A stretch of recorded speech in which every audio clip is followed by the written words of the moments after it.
Good for you.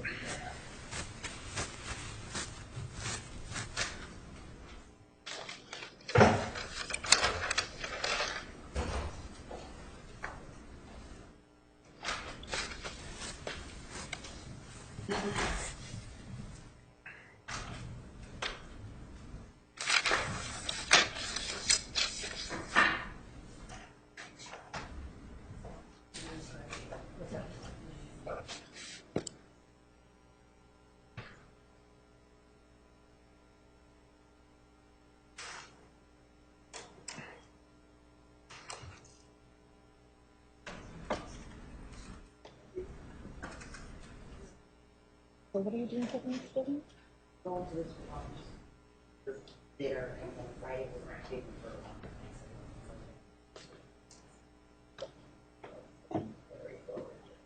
Oh, very fun. And your daughter is coming? She's coming home tomorrow night. So I'll have her tomorrow night, Thursday night. Oh. Yeah. So I guess that Wednesday.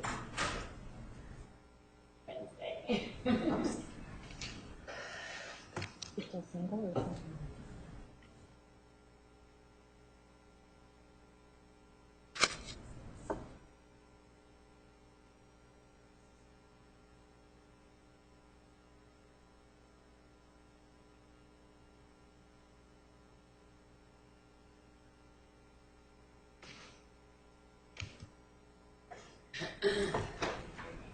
Did you? And how did that go?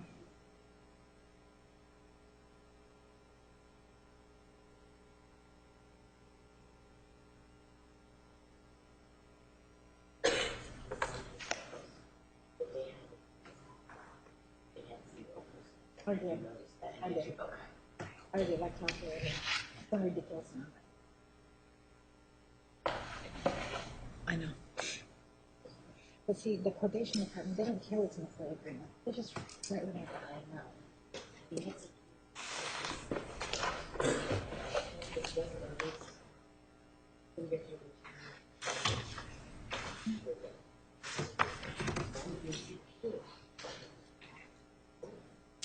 They don't. No.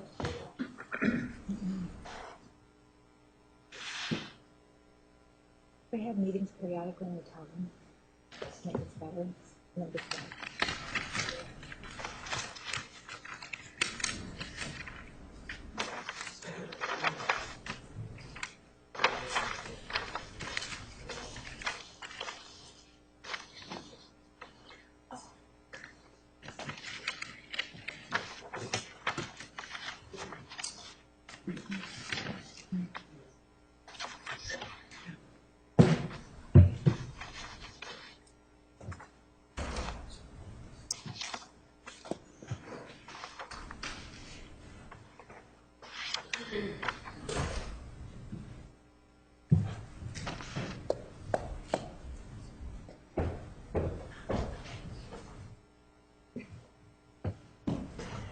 She's so silly.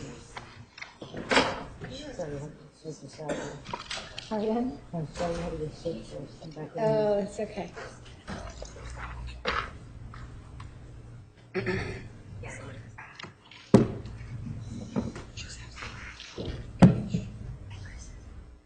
All rise for the church.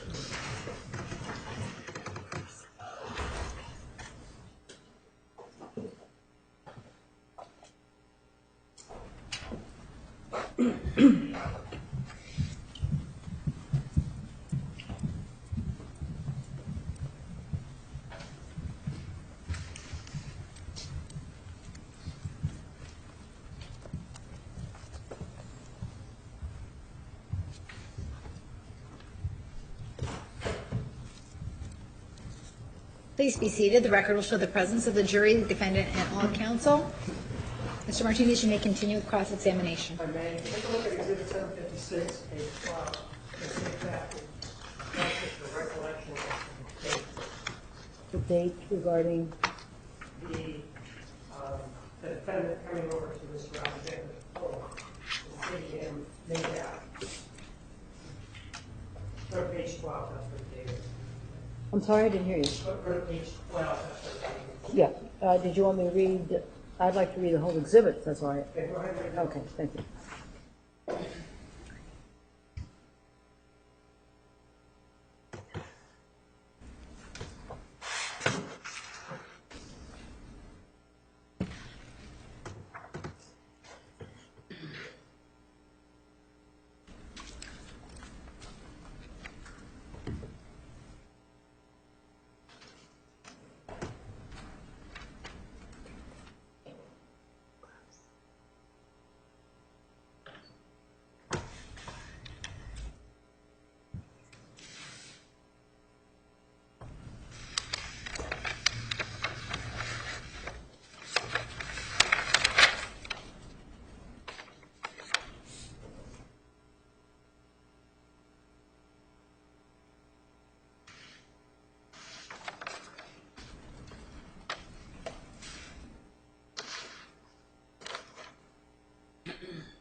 Have you reviewed the document?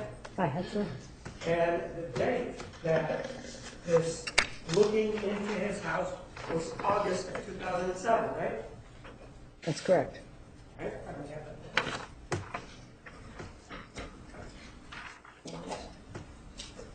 If she moves back, or if she moves to Mesa, Arizona in July of 2007, when she does move back, she and Mr. Alexander are not dating anymore, are they? They're still in contact.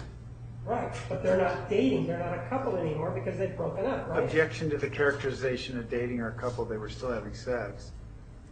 Overruled. Objection to the speaking injunction. Yes. Overruled. You may answer. Well, that's where it becomes confusing in terms of the terms, right? Because they have continued. Even when she's asking what was the official date, he doesn't really give her, but the interaction with them has continued after they had terminated, even though they had continued. That's what's confusing, right? They terminate, yet they're continuing. People who terminate a relationship don't continue having contact. The confusion is yours, not hers, isn't it? As to when they ended the relationship. Objection, argumentative, Sustained. proper, move to strike. Well, Thank you. you're saying it's confusing, right? You I just had a spoke motion of to it. strike before the court. Yes, it's granted.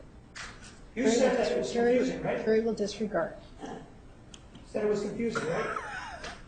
It's hard to keep up with this.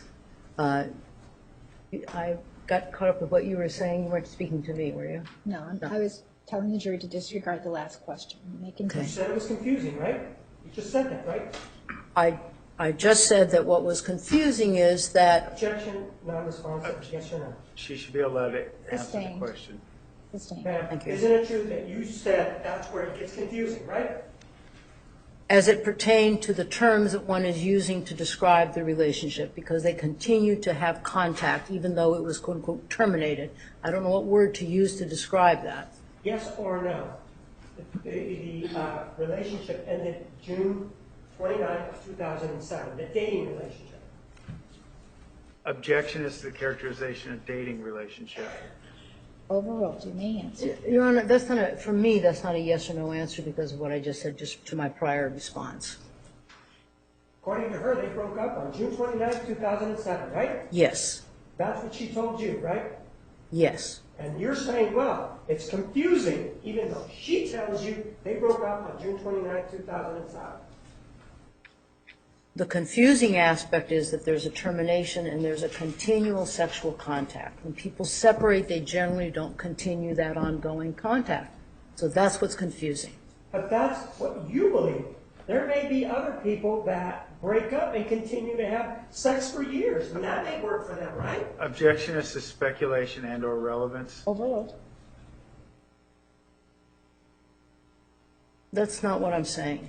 What I'm saying is that these two individuals were having ongoing intimate contact, even after she claimed that they had broken up. There was some togetherness, if you will. Maybe it wasn't public, but he was being intimate with her, ongoing sexual relationship with her. Is that dating? There's a togetherness there of some sort. I don't have the word for that. Well, according to you, she claimed, you just said she claimed they broke up on June 29, 2007, right? No, sir, I didn't say June 29th, 2007. What I indicated was that she had terminated that aspect of the relationship in June of 2007. Well, she said June 29th of 2007, didn't she? She said it on this that you just gave it to me, but when I interviewed her, she didn't give me the exact date. And this is a transcript of her testimony on February 21 of 2013, right? Let me check the date on the front of that, please. Sure. Take a look at Exhibit 756. Thank you, sir. Yes, February the 21st. And you watched the YouTube and you've read the transcript, you read the transcripts in this case, right? Thank you, yes. The defendant was sworn in under oath when she testified, right? Yes. And so when she made this statement, she indicated that they broke up on June 29, 2007. That was under oath, right? It was under oath, yes. And so now you're taking issue with that date and saying, even though she said it under oath, you don't believe it. Objection mischaracterizes her testimony. Move to strike. Sustained is phrased. You don't believe it then. You don't believe that it was June 29th of 2007 as you said here. Objection mischaracterizes testimony. That was the same question. Overruled. You may answer. It was June 2007, and that's what she indicated to me. She did not give me an exact date. Why do you have a problem accepting June 29th, 2007 if that was a statement under oath? Objection argumentative. Sustained is phrased. Thank you. Why do you seem to indicate that? Well, you read that it does say June 29th of 2007, right? I did read that, yes. but you don't believe it, right? Objection, argumentative, move to strike. Overruled. You may answer. It's not that I don't believe it. It's that, it's June of 2007, and that's what she said on the interview. If she said in testimony it's the 29th, then it's the 29th is what she said in testimony. It's not that I don't believe her. I'm just going on by what she told me when I interviewed her, which is the same month. She just didn't give me the date. And ma'am, after that, After, June 29 of 2007, if they broke up on that date, there is no reason for Mr. Alexander to go out to his friends on Facebook, anywhere else to say, hey, I'm dating Jodi Arias, right? Objection calls for speculations what Mr. Alexander might do. Overruled. there is no reason for Mr. Alexander to what? To go out into the public and say, I'm dating Jodi Arias. No reason after June 29th of 2007, is there? I don't think he did it before, and I don't think he did it after they broke up.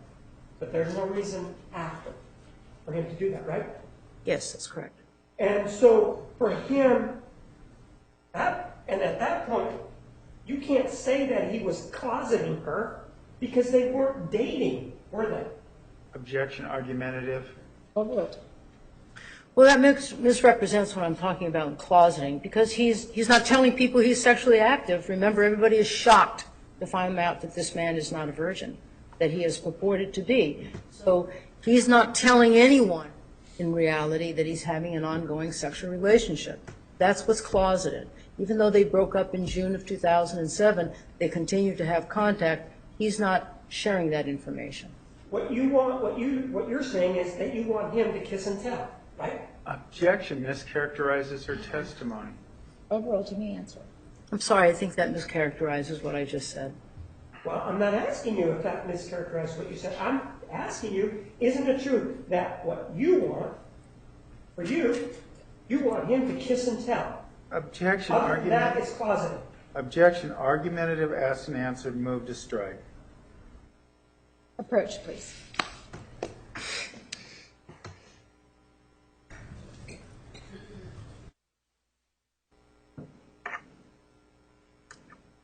May continue.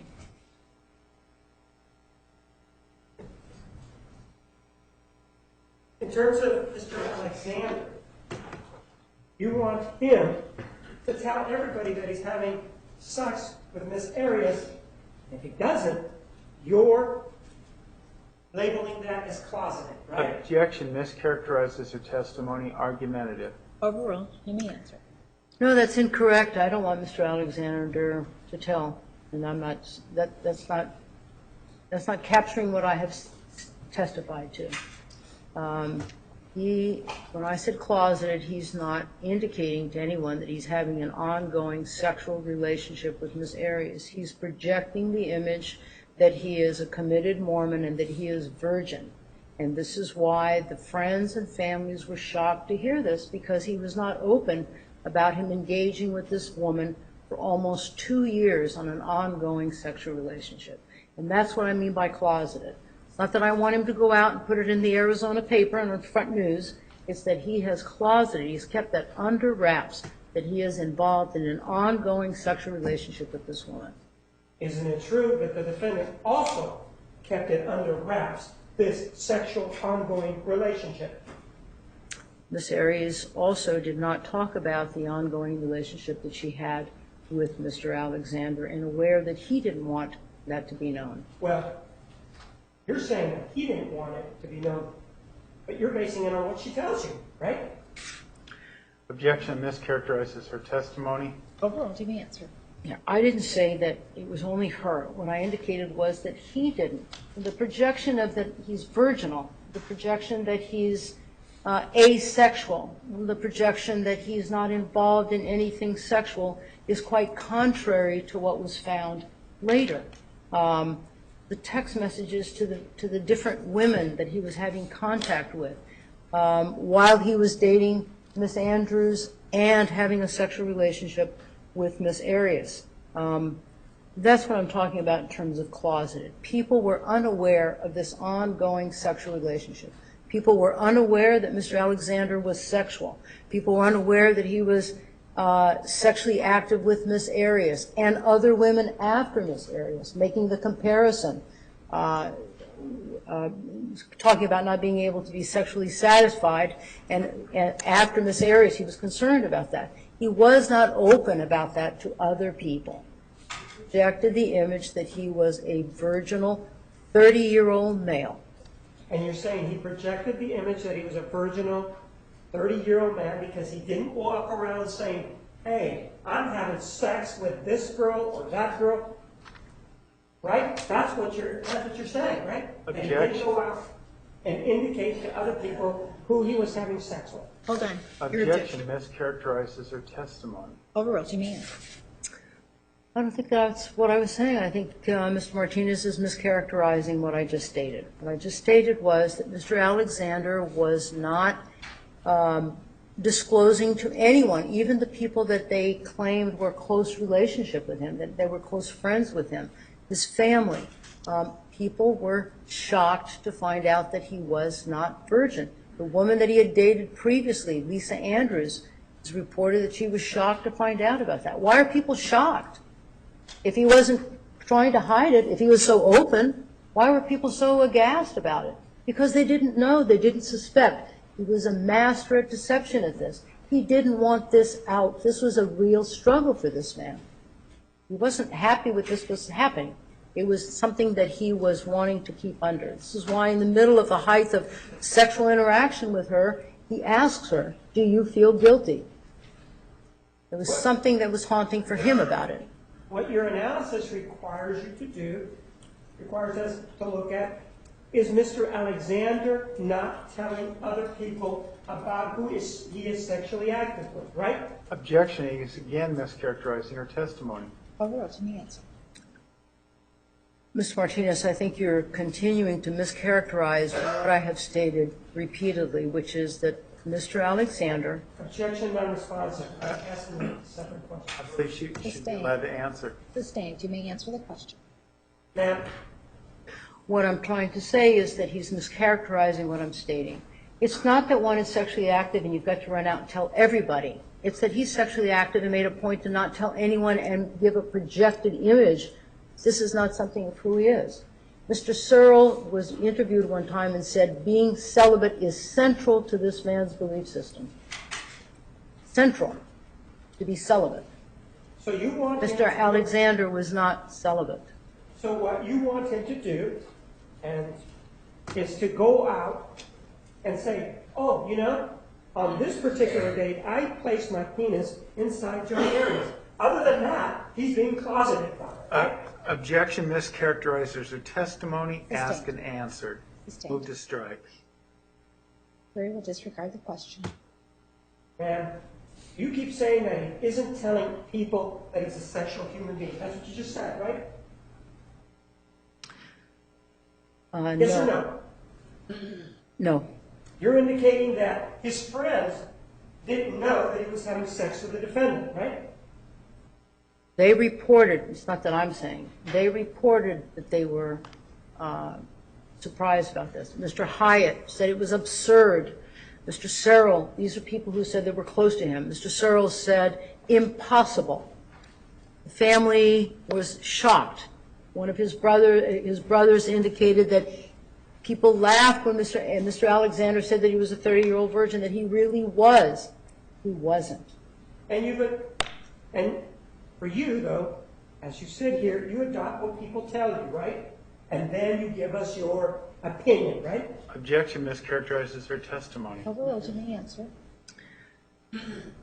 As I said on the first day that I came here, is that I went out. I didn't rely on what Ms. Arias said to me. I went out and looked at the witnesses that Mr. Martinez had provided to see what they had indicated, as well as other individuals who had not testified. And they had described that they did not believe that there was an ongoing contact or relationship with Ms. Arias and Mr. Alexander. People found it to be, quote unquote, absurd. So the impression that I got, in my opinion, is that this was not something that was open. This was something that was closeted. This was not something that was public information, either for the public at large or even that were people that were close to him. And part of your testimony included a review of a videotape of Daniel Freeman testifying, correct? During your testimony, the videotape of Daniel Freeman testifying was included, right? Yes. And Daniel Freeman was an individual who was a friend to the defendant, wasn't he? Yes. And she never told her friend that she was having sexual intercourse with Travis Alexander, did she? I don't know that. Right? You saw the videotape. It didn't say that anywhere, did it?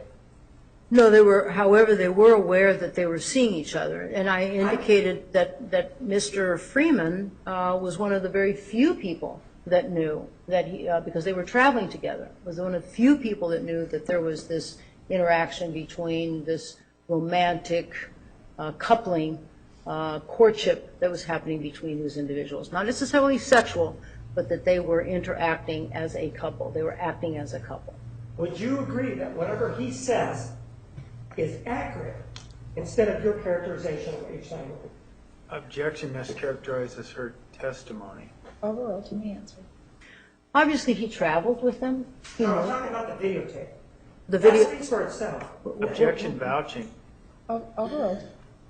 I'm not sure which The videotape. videotape that we heard in court when you were here, that speaks for itself, doesn't it? Well, it wasn't very clear speaking, but yes, it does speak for itself. It was hard hearing what he was saying, but yes. You don't need to try to interpret for us what he's saying, because he said whatever his words were, right? Yes, I was not interpreting. I was just saying that when they showed the videotape, it was hard for me to hear what he was saying. That's all I was saying. And in fact, the defendant used to, according to that, the defendant used to go over to their house for dinner all the time, right? Said that. I don't know if she went over there to dinner all the time, but they were friends. Mr. Freeman and Miss Arias were friends. So she was closeted as to him, wasn't she? She never told him that she was having intercourse with Mr. Alexander.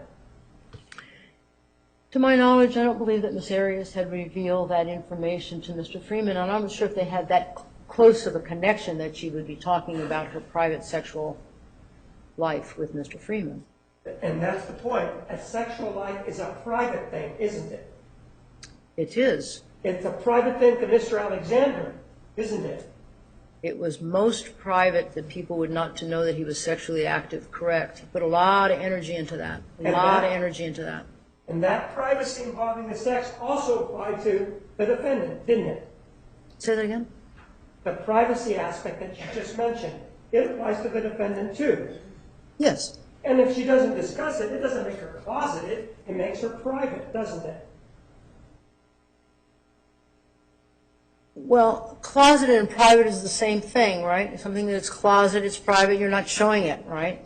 It's moved away from everybody, you can't really see it.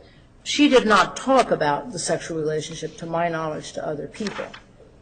Nor did she project to be a virgin and was asexual like he did. So there's a difference there.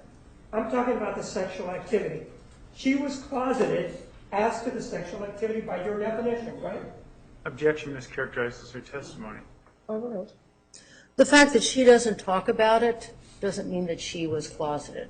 When I mean closeted, I'm talking about Mr. Alexander wanting to appear as though there's a disassociation, a disconnection, no involvement, nada, N-A-D-A, nothing, no connection at all. Miss Arias was not satisfied with that, and that's why she went and talked with the Hugheses about why is he doing this. So she didn't talk about it for different reasons, and he didn't talk about it for different reasons as well. But didn't you just say that privacy and closeted to you, under your definition, are the same thing when we're talking about sexual relations? It is related, closeted and private is something that not to be open. Yes, I said that. Didn't you say they were the same thing, though? Just two questions ago. Objection mischaracterizes her testimony. Didn't you say they were the same thing? I didn't say that they were exactly the same. I said that they were related. And so the defendant was closeted as to her sexual activity her friends also, wasn't she? I didn't find anything in the record where she was telling individuals about that. So that means she was closeted as to them. Objection to the characterization and mischaracterizing Dr. Fonseca's testimony. Overruled. You may answer. I didn't see it as the same. It meant two different things for these two different people. Mr. Alexander had a lot to lose if he was to be found out that, in fact, he was sexually active as a priest holder in the Mormon church. It was against the tenets of the church. He had a lot to lose. He had social status. He had established himself. He had a level of social status and successes that he earned, that he worked hard for. He didn't want to lose that. Miss Arias was not in the same realm as he was with regard to that. She wasn't didn't have a social status in a church that she had been engaged in for a long period of time like Mr. Alexander. But doesn't the defendant, as a woman, also have something to lose if people find out that she's out having sex with men? Well, Objection, Your Honor. We approach. Yes.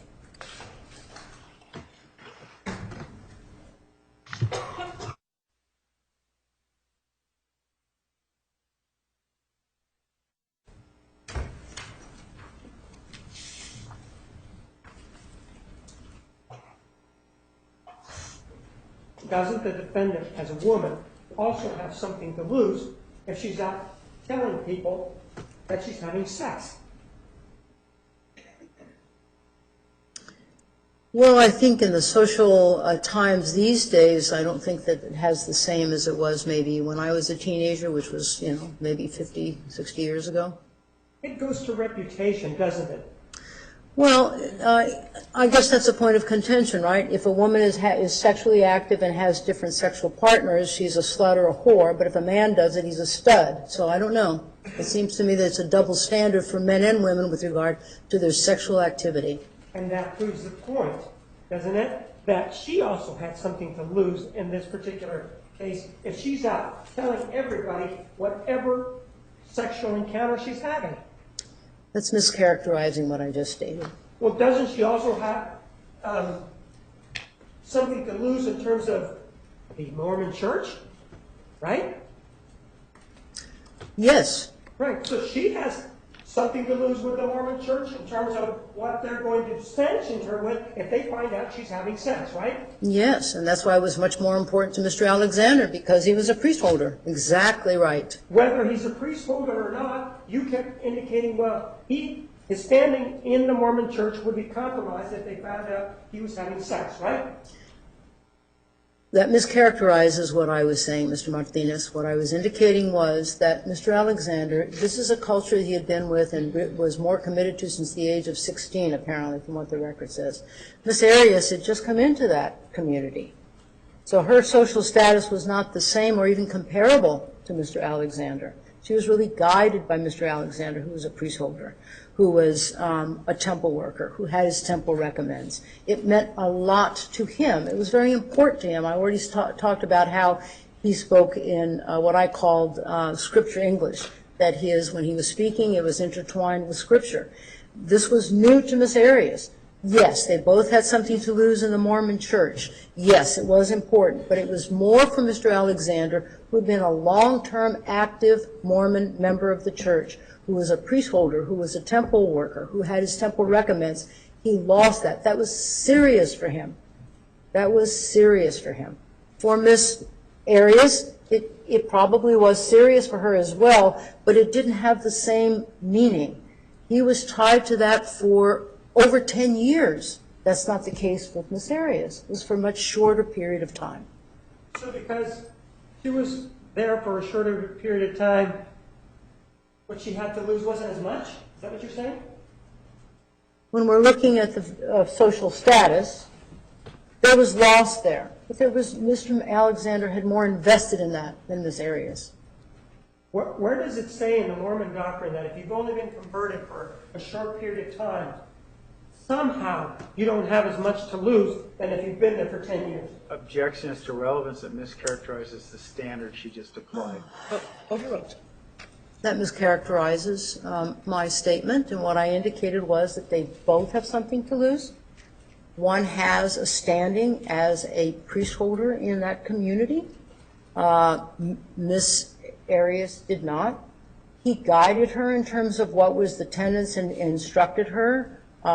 She was not that familiar with that. Did they both have something to lose? You bet. They both could have been excommunicated.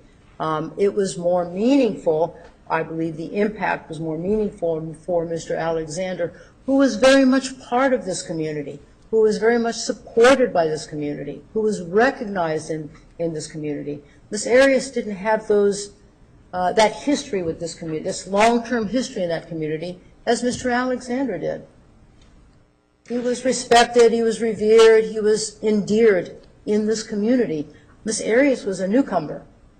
Her social status came probably from association with Mr. Alexander because of who he was in that community. It was not the same. And to say it was, then one is missing the point in terms of how committed this man was to that community, to that religion, to the commitment that he made to that religion.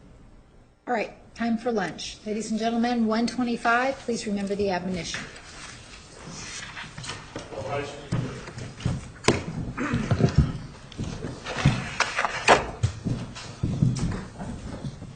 Get it? I got it. Okay. And I'll send that up.